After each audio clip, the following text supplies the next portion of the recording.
पिछले चैप्टर में या पिछले वीडियो में हमने पढ़ा था रोटेशनल मोशन के बारे में और एनालॉग यानी लीनियर मोशन और रोटेशनल मोशन के बीच में क्या कनेक्शन है। और हमने उस टाइम ये बोला था कि नेक्स्ट वीडियो में हम टॉर्क के बारे में पढ़ेंगे। तो आज का हमारा जो टॉपिक है बच्चा वो है टॉर्क। टॉर्क क्या है, किस तरह से, क्योंकि कुछ आइडिया आपको पिछले वीडियो से समझ में आ गया होगा। Torque is nothing but which produce the turning effect, यानी अगर हम इसको कहें तो विच प्रोड्यूस टर्निंग इफेक्ट, जो फोर्स यानी force which produce turning effect. अब टर्निंग इफेक्ट कब होगा? जब टर्निंग इफेक्ट तब होगा जब हमारे पास फोर्स जो लगेगा वो कपल के अंदर लगेगा। इसको एक बार सिस्टमेटिक ढंग से समझने की कोशिश करना बच्चे कि हम बात कर रहे हैं टॉर्क की। अगर टॉर्क क्या है? टॉर्क हमारा रोटेशनल एनालॉग है। इसका रोटेशनल एनालॉग ऑफ फोर्स, यानी इसका ये थोड़ा साइंटिफिक लग रहा है ना, बट अभी देखिए कि हमारे पास रोटेशनल एनालॉग ऑफ फोर्स क्या है कि हमने लीनियर मोशन में फोर्स के बारे में पढ़ा था। फोर्स एक ऐसी एक्सटर्नल एजेंसी थी जो कि किसी भी ऑब्जेक्ट के स्टेट को चेंज करने में हेल्प आउट करती है। ठीक है, तो अभी हमारे पास इसका अगर रोटेशन मोशन में वही फोर्स बात की जाए तो वो हमारा क्या कहलाएगा बेटा? वो हमारा टॉर्क कहलाएगा। ठीक है, तो अगर दूसरे वे से बोला जाए कि जो काम फोर्स हमारा लीनियर मोशन में कर रहा था वही सारा काम अब रोटेशन मोशन में कौन करेगा? टॉर्क करेगा। ठीक है, अब इसके बाद की जो फोर्स, ऐसा फोर्स जो कि एक और स्टेटमेंट अगर देखें तो एक ऐसा फोर्स जो कि क्या प्रोड्यूस करता है? जो कि टर्निंग इफेक्ट प्रोड्यूस करता है रोटेशन। अब टर्निंग इफेक्ट का क्या मतलब हुआ? टर्निंग इफेक्ट का मतलब अगर आपको विंडो खोलनी है तो भी टर्निंग इफेक्ट है, आपको पेज पलटने हैं अपने बुक्स के तो भी टर्निंग इफेक्ट है, आपने अपने घर में कोई भी बाउल जो जार है उसका ढक्कन खोलना है तो भी आपका टर्निंग इफेक्ट है, अगर आपको पेन की इंक आप कह सकते हो कि उसके रिफिल चेंज करना है तो भी आप टर्निंग इफेक्ट का यूज करते हो, अगर आपको घर में जो स्क्रू ड्राइवर से कोई भी स्क्रू निकालना है तो भी आप टर्निंग इफेक्ट का यूज करते हो। यानी there are lots of example of the turning effect. तो इस बिहाफ पे, जैसे मैंने इतने सारे आपको एग्जांपल बताए, इस बिहाफ पे अगर हम देखें तो टॉर्क बहुत ज्यादा इंपॉर्टेंट है। जैसे कि लीनियर मोशन में हमारा फोर्स इंपॉर्टेंट था, उसी तरह से रोटेशनल मोशन में कौन इंपॉर्टेंट है? That is torque. अब बात आती है कि हमने समझ लिया भी टॉर्क होता क्या है, बट इसको हम फॉर्मुलेशन वे से कैसे कर सकते हैं। तो बच्चा एक चीज और बता दें कि जहां टर्निंग इफेक्ट है, यहाँ पे मैंने वर्ड लिखा है कपल।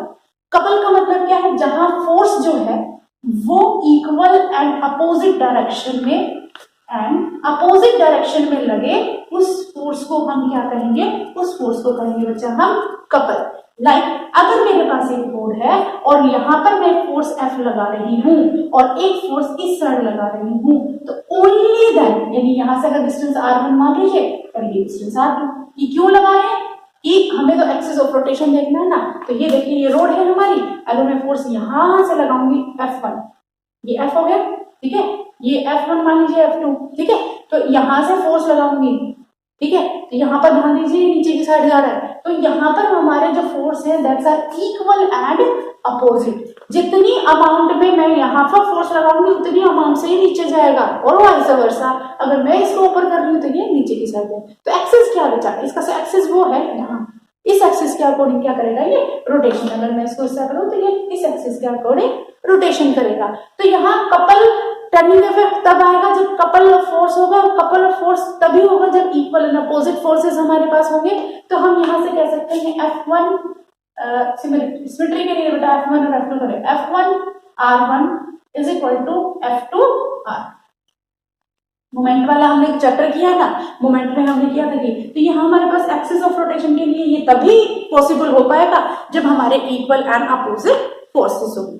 आई थिंक टॉर्क का कुछ आपको समझ में आ रहा है, ठीक है। तो टॉर्क क्या है? एक ऐसी फिजिकल क्वांटिटी या rotational analogue of the force. चलिए अब बात करते हैं कि अब हमें फॉर्मुलेशन करना है टॉर्क का।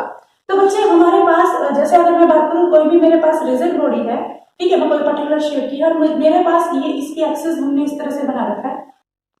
मैं बहुत सिंपल वे से आपको बताने की कोशिश कर रही हूँ कि यहाँ पर हमारे पास ये कोई भी एक्सिस ऑफ रोटेशन यानी यहाँ पर है। अगर ये आपकी एक्सिस ऑफ रोटेशन से डिस्टेंस R है, यानी अगर ये इस तरह से है, मैं इसको टर्निंग इफेक्ट प्रोड्यूस करने, टॉर्क प्रोड्यूस करना चाह रही हूँ, तो मैं क्या करूँगी? फोर्स लगाऊंगी। तो बच्चे यहाँ पर जब हम फोर्स लगा रहे हैं तो मान लीजिए मैंने पर्टिकुलर डायरेक्शन में यहाँ फोर्स लगाया, तो इसके दो कंपोनेंट्स बनेंगे। एक फोर्स यानी एंगल ये थीटा है, तो ये बनेगा एफ कोस ऑफ थीटा, और ये हमारे पास क्या बनेगा, एफ साइन ऑफ थीटा। ठीक है, तो अभी बच्चा एक चीज ध्यान से देखिए कि हमारे पास फोर्स का कौन सा कंपोनेंट है, यानी फोर्स का कौन सा कंपोनेंट है जो हमें रोटेशनल में हेल्प कर रहा है, यानी जो रोटेशन करने में हमारी हेल्प कर रहा है। क्वाइट ऑब्वियसली हमें साफ दिखाई दे रहा है कि एफ साइन थीटा जो है वो हमें हेल्प आउट कर रहा है, किसमें, रोटेशन में। तो अगर मैं टॉर्क की बात करूंगी तो torque is nothing but F sine theta, और इसको किससे मल्टीप्लाई करेंगे, दैट इज इनटू किससे, एक्सिस ऑफ रोटेशन।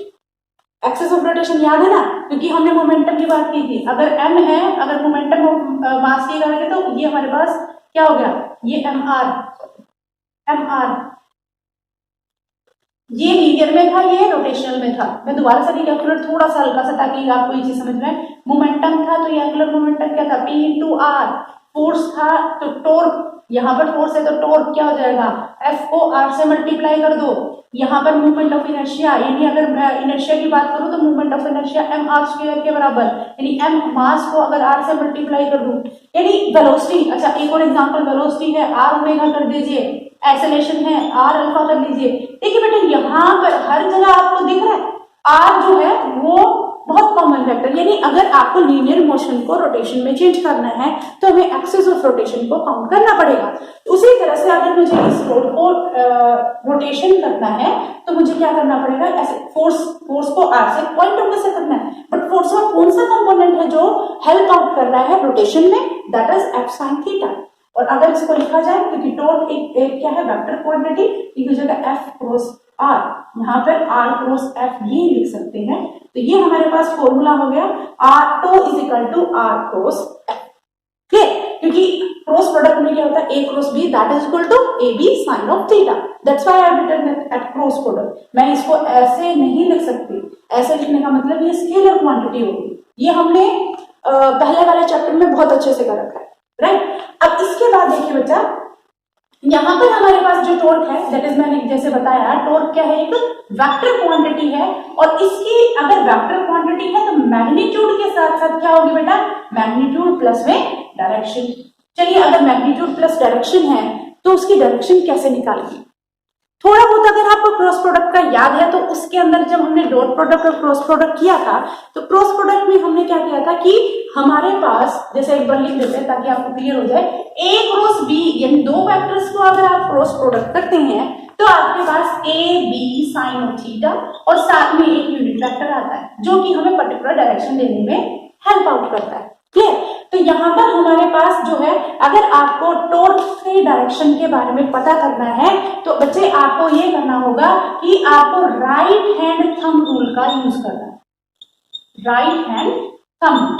अब राइट हैंड थंब रूल कैसे है, राइट हैंड थंब रूल में मतलब यह है कि अगर आपका जो है फोर्स और एक्सिस ऑफ रोटेशन वो एक प्लेन के अंदर प्रेजेंट है, ध्यान रखिएगा मैं बोल रही हूँ प्लेन। अगर आपका force and axis of rotation जो है वो किसके अंदर प्रेजेंट है, एक प्लेन के अंदर प्रेजेंट है। अगर ये एक्स में है, ये वाई में है, या ये वाई में, एक्स वाई प्लेन की अगर बात करें तो अगर ये इस प्लेन में प्रेजेंट है then the torque will be in the third axis that is Z axis. इसको कैसे निकालेंगे, देखिए बच्चा, इसको निकालने के लिए हम इस तरह से समझ सकते हैं कि हमारे पास फोर्स और जो axis of rotation that are एक सर्कुलर मोशन के हिसाब से दिखा देते हैं। ठीक है, तो यहाँ पर मैं इस डायग्राम को चलिए रब कर देते हैं। इसके बाद देखिए कि मुझे डायरेक्शन बतानी है टॉर्क की, राइट। तो टॉर्क की डायरेक्शन के मान लीजिए ये हमारे पास मोशन हो रहा है, ठीक है, एक्स वाई प्लेन में हमारे पास कोई ऑब्जेक्ट है। तो अगर हमारे पास ये साइकिल है, मैं रोटेशन की क्योंकि एनालॉग करना है ना, मान लीजिए इस प्लेन के अंदर जो मैं यहाँ पर मैंने 2D के अंदर बनाया, इस प्लेन के अंदर हमारे पास आर और F both are present, R cos F कर लीजिए या R F sine of theta कर लीजिए। तो मैं यहाँ पर सहूलियत के लिए tau is equal to R cos F लिख रही हूँ। क्लियर। अब इसके बाद की राइट हैंड थंब रूल, क्योंकि मैंने कहा राइट हैंड थंब रूल, तो बच्चे यहाँ राइट हैंड थंब रूल में क्या है, ये राइट हैंड है थंब, ठीक है। तो यहाँ देखिए अगर रोटेशन इस डायरेक्शन में हो रहा है तो यहाँ पर हमने रखा, अब देखिए कर्ल्स कहाँ जा रही है, ये जहां मोशन हो रहा है उस हिसाब से तो थंब कहाँ जा रहा है, आपकी साइड ना। देखिए मैंने यहाँ रखा हमारा axis of rotation, sorry rotation कहाँ हो रहा है, ये हम इसको इस तरह से, ठीक है, इस की जो डायरेक्शन है बच्चा वो हमें टॉर्क की डायरेक्शन बताएगी। तो यहाँ पर अगर बात करें ये हमारा एक्स वाई प्लेन है तो जेड डायरेक्शन में हमारा क्या होगा, टॉर्क प्रोड्यूस होगा। अब उल्टा कर दें, यहाँ हम कह सकते हैं एंटी क्लॉकवाइज है तो यहाँ हमारे पास क्या होगा, बाहर की साइड एंटी क्लॉकवाइज डायरेक्शन में है। अगर मोशन कर रहे हैं हमें किसी रिजिड बॉडी का तो वो हमारे पास क्या हो जाएगा, आउटवर्ड। ठीक है, तो हमारा जो है आउटवर्ड डायरेक्शन में टॉर्क हो गया। उल्टा करें, यानी अगर मैं हमारी जो एक्सिस ऑफ रोटेशन है अगर हम इसकी डायरेक्शन को अपोजिट कर दें, अगर अपोजिट डायरेक्शन करेंगे दैट मीन्स क्लॉकवाइज। अगर हम क्लॉकवाइज डायरेक्शन में करते हैं तो हमारा जो थंब है, अब देखिए क्लॉकवाइज ये है, अगर कर्ल को करूं तो ये देखिए थंब कहाँ है, आपकी साइड या अंदर की साइड, यहाँ अंदर की साइड है। तो हमारे पास जो है टॉर्क कहाँ लगेगा, अंडर द बोर्ड, यानी अंदर जो बोर्ड के अंदर, यानी इनसाइड लगेगा। मैं इसको इनसाइड आउटवर्ड या ये इनसाइड, ये आउटसाइड कर देते हैं, थोड़ा सा सिमेट्रिक हो जाए। ठीक है, इनसाइड और आउटसाइड। और बेसिकली बच्चा बात की जाए, हम एंटी क्लॉकवाइज डायरेक्शन को हमेशा पॉजिटिव लेते हैं और क्लॉकवाइज डायरेक्शन को हम क्या लेते हैं, नेगेटिव लेते हैं। ठीक है, तो ये एक्सिस ऑफ रोटेशन में कुछ टर्मिनोलॉजी है जो हमें याद रखनी है। बट ये चीज अगर आपको क्लियर होगी है कि हम टॉर्क की वैल्यू कैसे ले सकते हैं, ये टॉर्क की वैल्यू हम इस तरह से ले सकते हैं। ठीक है, अब ये हमारे पास जनरल फॉर्मूला, जैसे मैंने कहा कुछ हम स्पेशल केस भी कर लेते हैं कि हमारे पास जो टॉर्क की वैल्यू आई है R F S sine of theta, R F sine of theta. तो यहाँ पर अगर स्पेशल केस करें, क्योंकि आर और एफ दैट इज कांस्टेंट, हम जिस चीज ऑब्जेक्ट को फोर्स लगा रहे हैं वो कांस्टेंट होगा, एक्सिस ऑफ रोटेशन वो भी कांस्टेंट रहेगा। ठीक है, तो स्पेशल केस, अच्छा स्पेशल केस करने से पहले एक चीज और देखिए बेटा, this is the product of R and F, यानी एक्सिस ऑफ रोटेशन और फोर्स दोनों का प्रोडक्ट है टॉर्क। तो अगर हमारे पास आर एक्सिस ऑफ रोटेशन को हम बढ़ाते हैं तो फोर्स हमारा क्या होगा, that is equal to means that will be decrease. अगर मैं आर की वैल्यू को इंक्रीज कर रही हूं तो फोर्स की वैल्यू को क्या करना पड़ेगा, डिक्रीज। और कोई भी काम करने के लिए हमें फोर्स ज्यादा चाहिए या कम चाहिए, राइट, हमें फोर्स कम चाहिए। तो इसीलिए अगर मैं एक्सिस ऑफ रोटेशन को बढ़ा देती हूं तो मेरे पास फोर्स की वैल्यू कम होगी, और वाइस वर्सा अगर आर की वैल्यू को हमने कम कर दिया तो हम क्या करते हैं, फोर्स की वैल्यू को बढ़ा रहे हैं। अब इसकी प्रैक्टिकल एप्लीकेशन सुनिए बेटा, डोर जो होते हैं हमेशा उसका हैंडल एक कॉर्नर पे लगा होता है, विंडो में भी ऐसा ही होता है। ठीक है, तो वहां पर क्या होता है बेटा, जहां से डोर आपने खोलना तो ये होगी उसकी एक्सिस। ठीक है, और एक्सिस होगी वो भी क्या है, परपेंडिकुलर एक्सिस। कैसे परपेंडिकुलर एक्सिस है अब बात करेंगे। तो यहाँ पर देखिए ये हमारे पास हम फोर्स यहाँ लगाते हैं तो फोर्स का साइन थीटा अभी हमने किया, फोर्स साइन थीटा, ये एफ साइन थीटा, और यहाँ पर हम फोर्स लगा रहे हैं और ये हमारी एक्सिस है तो 90 डिग्री। और अगर हम बात करें कि ये दोनों इकट्ठे होकर ही टॉर्क बना रहे हैं तो अगर आर की वैल्यू बढ़ेगी तभी तो एफ की वैल्यू कम होगी, तभी जाके तो ये कांस्टेंट हो पाएंगे। तो इसीलिए अगर आपको फोर्स कम करना है तो एक्सिस ऑफ रोटेशन को कम कर, एक्सिस ऑफ रोटेशन को बढ़ा दीजिए। इसीलिए जब भी आप पेज पलटते हैं, नोटिस किया होगा हमेशा कॉर्नर से उठा के पलटते हैं, तो वहां पर क्या कर रहे हैं आप, एक्सिस ऑफ यानी जहां एक्सिस ऑफ रोटेशन की परपेंडिकुलर डिस्टेंस को क्या कर रहे हैं आप, इंक्रीज कर रहे हैं, तभी जाके तो आपका फोर्स कम होता है। अच्छा, घर में जो प्लम्बर आता है उसके पास होता है पाइप रिंग्स बोलते हैं, ठीक है, तो उस केस में उसकी कुछ इस तरह से स्ट्रक्चर होती है, ये हैंडल बड़ा बड़ा होता है। ठीक है, वहां पर भी टॉर्क वाला है क्योंकि वो क्या करता है, नट एंड बोल्ट्स बोलता है। वहां पर क्या होता है, यहाँ पर नट एंड बोल्ट है, तो यहाँ पर क्या होता है बेटा, ये आर है, ये एक्सिस ऑफ रोटेशन, तो यहाँ पर फोर्स की वैल्यू तो नहीं कम। अगर ये छोटा सा लगा देगा तो उसके हिसाब से तो बहुत ज्यादा फोर्स लगेगा। ठीक है, तो यहाँ पर भी क्या करता है, वो टॉर्क का ही क्या कह सकते हो कॉन्सेप्ट आता है। ठीक है, तो आई थिंक आपको ये चीजें समझ में आ गई कि हम टॉर्क क्यों करते हैं। अब इसके बाद एक और चीज देखिए बेटा, जैसे मैं कहती हूँ स्पेशल केस, तो हमारे पास tau is equal to F S sine of theta है, तो इसका मतलब कब हमारा टॉर्क मैक्सिमम होगा, कब हमारा टॉर्क मिनिमम होगा। तो बच्चा स्पेशल केस में सबसे पहले अगर थीटा की वैल्यू हम कर दें 90 डिग्री, अगर थीटा की वैल्यू 90 डिग्री दी ना बच्चा, तो यहाँ पर साइन 90 किसके बराबर है, torque is equal to R F sine 90 that is equal to 1, और अगर 1 है तो टॉर्क की वैल्यू क्या होगी, R into F that is the maximum value of the torque. यानी एक ही कंडीशन में हमारा टॉर्क मैक्सिमम हो सकता है अगर हम साइन की परपेंडिकुलर, इसीलिए मैं बोल रही थी परपेंडिकुलर डिस्टेंस, यहाँ पर हमारा ये एंगल कितना बन रहा है, परपेंडिकुलर। ठीक है, इसीलिए जो डोर है, विंडो है, उनके जो हैंडल्स लगाए जाते हैं बेटा वो एकदम एक्सट्रीम कॉर्नर पे लगाए जाते हैं और वो परपेंडिकुलर डिस्टेंस होती है, हमेशा नोट कर लीजिएगा।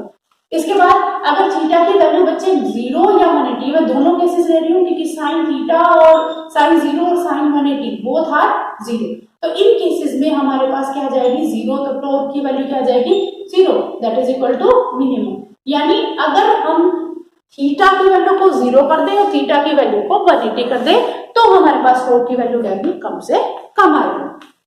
समझ में आया? आ तो रहा है नहीं बेटा, इसमें थोड़ा फिजिकलिटी देखते हैं कि एंगल क्या होता है। ठीक है, तो यहाँ पर दो फैक्टर कौन कौन से, आर और एफ। ठीक है, अगर इन दोनों में देखो 90 डिग्री को तो आपको ये है कि ये 90 डिग्री दिख रहा है इस केस में, बट अगर 0 की बात करें, अब देखो बच्चा हमारे पास ये परपेंडिकुलर डिस्टेंस है और इसी डायरेक्शन में हम फोर्स लगा दो, इसी डायरेक्शन में फोर्स लगाएंगे तो मतलब टॉर्क आएगा क्या? नहीं, हमें टर्निंग इफेक्ट करना है, दैट शुड बी 90 डिग्री। तो इसीलिए 0 यानी हमारे पास टॉर्क ना तो आप अपोजिट डायरेक्शन में फोर्स लगाएंगे, यानी मैं इस डायरेक्शन में फोर्स लगाएंगे इस डायरेक्शन में, तो दोनों डायरेक्शन में हमारे पास जो है रिजल्टेंट किसके बराबर आएगा, दैट इज इक्वल टू 0। तो आई थिंक आपको ये चीज समझ में आ गई कि किस तरह से हम टॉर्क की वैल्यू को कम या ज्यादा कर सकते हैं, या हम फोर्स की वैल्यू को कम या ज्यादा, क्योंकि हमारे प्रैक्टिकल एप्लीकेशन में बच्चे हमें टॉर्क फोर्स को कम करना होता है, इसीलिए एक्सिस ऑफ रोटेशन को हम क्या करते हैं, ज्यादा करते हैं। क्लियर? इसीलिए समझ में आ गया। आज तो आप साइंटिस्ट बन गए होंगे, घर पे जाके बता सकते हो कि हैंडल कॉर्नर पे क्यों लगे होते। ठीक है, जोर सपाट। अब इसके बाद हम टॉर्क का कोऑर्डिनेट एक्सिस के थ्रू, कोऑर्डिनेट एक्सिस का मतलब क्या बेटा, जब मुझे पता है कि टॉर्क है r क्रॉस f, तो अगर ये प्लेन के अंदर प्रेजेंट है एक्स वाई जेड प्लेन के अंदर, ठीक है, तो टॉर्क की वैल्यू क्या होगी एक्स वाई प्लेन के अंदर, तो कार्टेशियन कोऑर्डिनेट यानी नेक्स्ट जो हमारा टॉपिक रहेगा बेटा that is Cartesian coordinates of torque. Torque को मुझे जनरलाइजेशन वे से ये बताना है कि हमारे पास एक्स एक्सिस में टॉर्क कितना रहेगा, वाई एक्सिस में टॉर्क कितना, एग्जैक्टली द वैल्यू, क्योंकि अभी अभी हमने देखा कि टॉर्क और टॉर्क क्या है आर इंटू एफ, इन दोनों का कॉम्बिनेशन है ना, तो इस चीज को हम टॉर्क की वैल्यू एक्स वाई और जेड एक्सिस के लिए अलग अलग कर देते हैं। अब इसमें देखिए बेटा हमारे पास हम कंसिडर कर देते हैं हमारा जो फोर्स है वो तीनों एक्सिस में प्रेजेंट है, तो मैं एफ एक्स आई से डिनोट कर रही हूँ, एफ वाई जे से डिनोट कर रही हूँ और एफ जेड के से डिनोट कर रही हूँ। क्लियर? अब x क्या है, परपेंडिकुलर एक्सिस, यानी इसकी तो x y z में वैल्यू होगी ना, तो मैं इस x को बच्चा x i cap plus y j cap plus z k cap, यानी x में इसकी वैल्यू x है, y में y है और z में z। क्लियर? अब इसके बाद हमें क्या करना है, हमें टॉर्क लेना है, तो टॉर्क लेना है तो टॉर्क की वैल्यू के लिए क्या करना पड़ेगा, टॉर्क की हमें डिफरेंट वैल्यू चाहिए। तो सबसे पहले अगर मैं किसी ऑब्जेक्ट के ऊपर फोर्स लगाऊंगी और डिस्प्लेसमेंट हो रहा है, तो सबसे पहले हम क्या करते हैं बच्चा, हम तो वर्क डन करते हैं। तो यहाँ पर अगर हम वर्क डन की बात करेंगे तो यहाँ पर वर्क डन कितना होगा, अगर मान लीजिए चलिए रिजल्ट बॉडी ले लेते हैं और ये हमारी एक्सिस है, मैंने इस ऑब्जेक्ट को यहाँ से यहाँ शिफ्ट कर दिया, ठीक है, ये आर हो गई, यानी मान लीजिए ए पॉइंट से बी पॉइंट, ये डी आर डिस्टेंस होगी, आर प्लस डेल्टा आर भी कर सकते हो। ठीक है, तो मुझे यहाँ से यहाँ तक ले जाने में मुझे वर्क डन के बारे में पता करना है। एक चीज और याद रखना बेटा, वर्क डन क्या था, फोर्स इनटू डिस्प्लेसमेंट, ऐसा ही कुछ था ना। तो अगर मैं ये बता दूं कि हमारे पास कितना काम हुआ, तो हम टॉर्क के बारे में पता कर सकते हैं। कैसे? क्योंकि फोर्स जो है हमारा टॉर्क में चेंज हो जाएगा। चलिए आगे बढ़ते हैं कि अगर बच्चा ये हमारे पास स्मॉल डिस्टेंस है, अगर डी आर की बात करें तो ये हो जाएगा डी एक्स, ये हो जाएगा डी वाई और ये हो जाएगा डी वाई।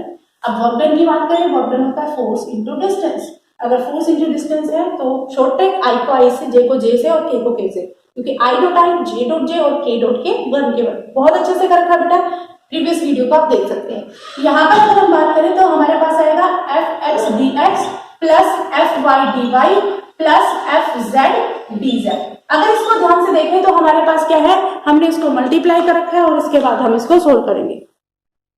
तो चलिए अब हम इसको सोल्व करने की कोशिश करते हैं।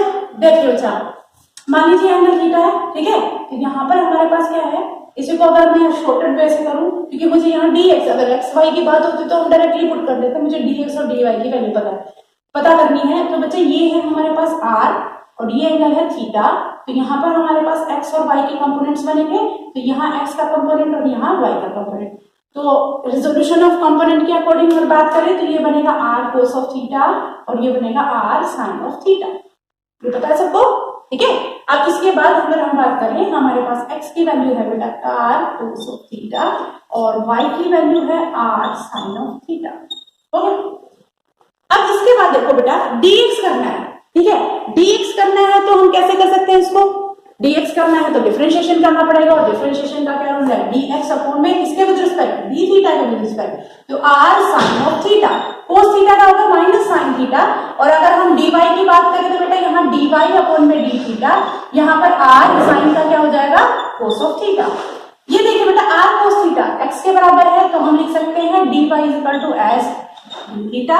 सिमिलरली dx को क्या लिख सकते हैं, हम इसको लिख सकते हैं, ये है हमारे पास y minus y d theta.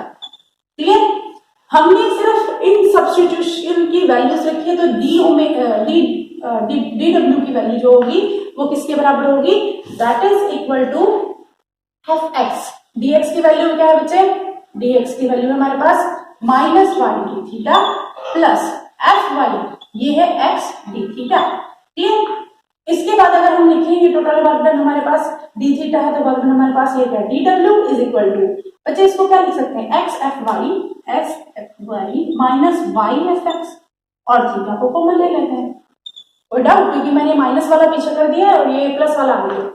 इसके बाद देखो बेटा वर्क डन किसके बराबर होता है, जैसे हमने यहाँ लिख रखा है कि वर्क डन जो होता है फोर्स इनटू डिस्प्लेसमेंट के बराबर होता है, उसी तरह से रोटेशन मोशन में ये किसके बराबर होगा, टो इनटू टी थीटा, यानी जो काम फोर्स कर रहा था लीनियर मोशन में वही काम यहाँ पर टॉर्क कर रहा है। क्लियर, तो यहाँ से अगर मैं कंपेयर करूँ तो मेरे पास टॉर्क की वैल्यू क्या आ गई बच्चे, मेरे पास टॉर्क की वैल्यू की tau is equal to X F Y minus Y F x.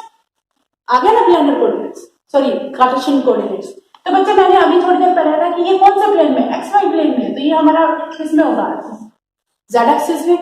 जिस प्लेन में हमारा काम हो रहा है उससे परपेंडिकुलर एक्सिस में हमारा टॉर्क प्रोड्यूस होता है, और राइट हैंड थंब रूल से अभी हमने प्रूव भी किया था इसको।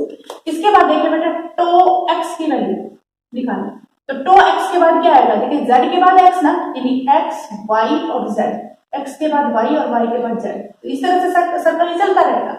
तो यहाँ पर x के बाद आता है y, ये F Z minus Z F Y.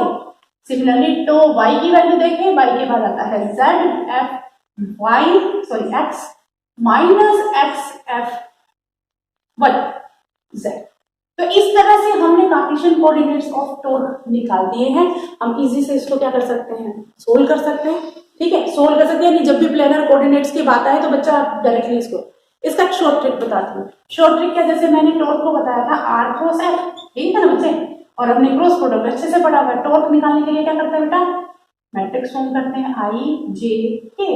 Clear, आई जे के करेंगे तो हमारे पास पहले आर है, तो इसको एक्स, ये वाई, ये जेड हो गया। एफ का क्या है, F X F Y F Z हो गया।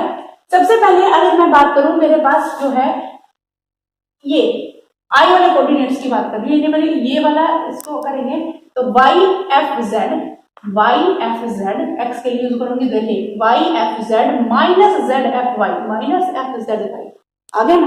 यानी आई के लिए यूज कर रही हूँ तो उस रो उस कॉलम को छुपा के, जो हमारा तरीका होता है क्रॉस प्रोडक्ट का, उसी तरह से बच्चे अगर मैं जे की बात करूं तो जे में क्या होगा, ये रो और ये कॉलम कर दीजिए, तो ये एक्स एफ किसके बाद एफ जेड और जेड एफ एक्स, यही है हमारे पास। और सिमिलरली अगर लास्ट का किया जाए तो यहाँ पर क्या X F Y minus Y F, ये तो हमने भी किया। यानी अगर आपको बाई चांस ये वाला तरीका यूज मीन्स याद ना रहे, ठीक है, बाई चांस, तो यहाँ आप ये शॉर्ट ट्रिक यूज कर सकते हैं और फाइंड आउट कर सकते हैं कार्टेशियन कोऑर्डिनेट्स ऑफ टॉर्क। तो अभी हमारे पास जो है टॉर्क क्या हो गया, दैट इज टॉर्क की वैल्यू क्या होगी, एक्स वाई और जेड प्लेन में, ये हमारे पास पूरी तरीके से होगी। तो बच्चा आज के लिए टॉर्क का इतना ही, बहुत इंटरेस्टिंग टॉपिक है, ठीक है, इसको आप करने की कोशिश कीजिएगा। तो आज के लिए थैंक यू।